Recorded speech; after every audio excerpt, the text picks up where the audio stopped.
now. A rough and challenging commute for a good portion of the day after a bus hit and kills a person riding a scooter. Thank you for joining us at 4. I'm Brian Loftus. I'm Kirsten Joyce. This news breaking shortly before noon today following a string of deadly crashes involving people on e-bikes and e-scooters. 8 News Now reporter Kamari Esquera. Kamari's live at Flamingo in Pecos. And Kamari, a lot of closures in that area as a result of this deadly scooter crash.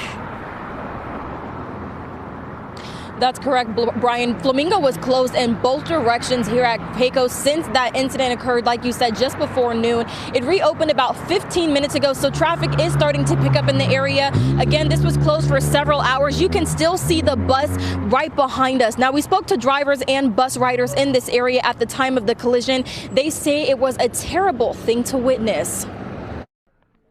The bike went down, he went down, and he went under the tires.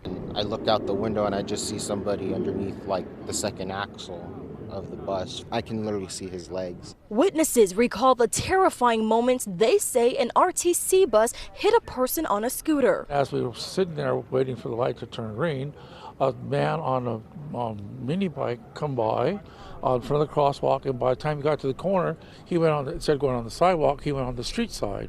Then the bus came.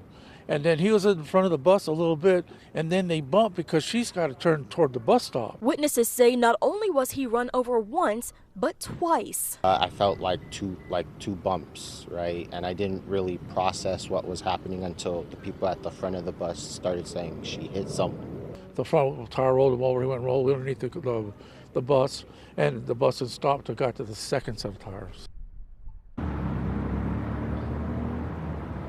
There's no word right now on who was at fault. Reporting in the East Valley, Kamari Esquera, 8 News Now.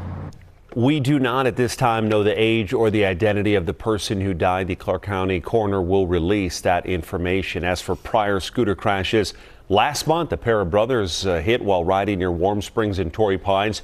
22-year-old Christopher Soto died. A 14-year-old hospitalized after that crash, Kirsten. And a man was hit while riding an e-scooter on his way to pick up his daughter. 63-year-old James McCoy died in that crash. That happened in February in the northwest part of town near Jones, and Elkhorn.